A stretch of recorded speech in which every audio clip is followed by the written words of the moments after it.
Hi there, this is Bengie with MiaRec, and today we'll be talking about the importance of customizable and detailed reporting.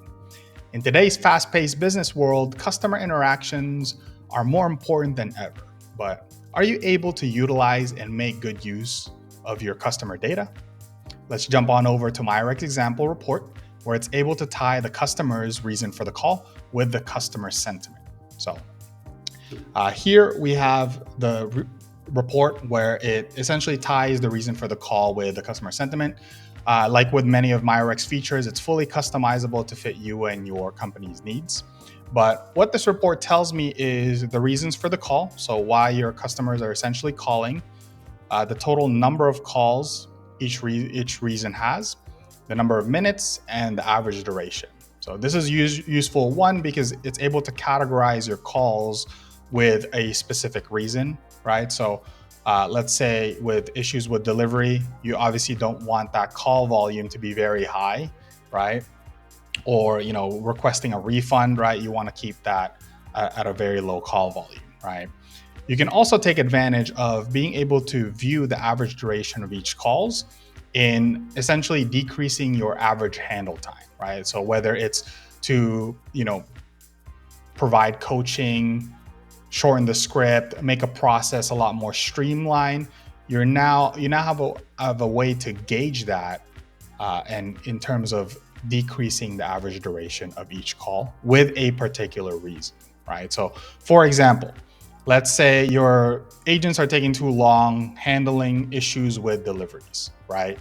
And you see that they're taking 10 minutes prior, but then you implemented some coaching, shortened the script a little bit, right?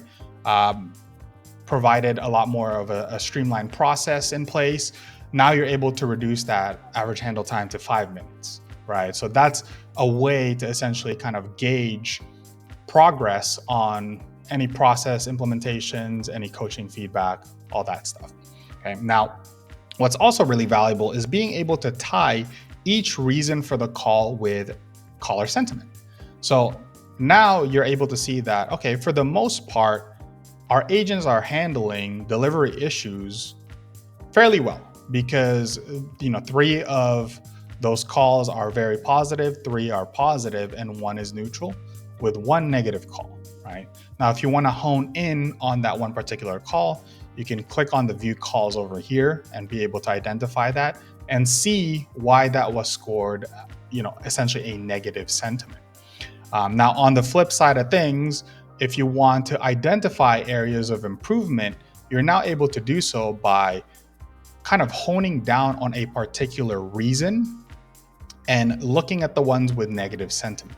So for example, in regards to purchase inquiry, if you were to see negative 10 calls over here, over 50%, now you're able to identify, okay, that's a big problem. If people are inquiring about price and they have a very negative sentiment, that's probably something we need to address, whether that's, we got to change the pricing, we got to provide the proper coaching, or we got to be able to, compete with the rest, right? Or provide more value for the price that we offer, right? But now the important thing is you're able to identify that with this particular report, because now you've tied the specific reason for the call with sentiment. You wouldn't be able to identify that with just a very basic report where it just shows you call volume and average duration, right? So hope that helps kind of provide some insight on why detailed reporting like this and customizable reporting like this is very valuable. As always, if you have any questions, feel free to reach out to me directly. I'm always happy to help. And until next time.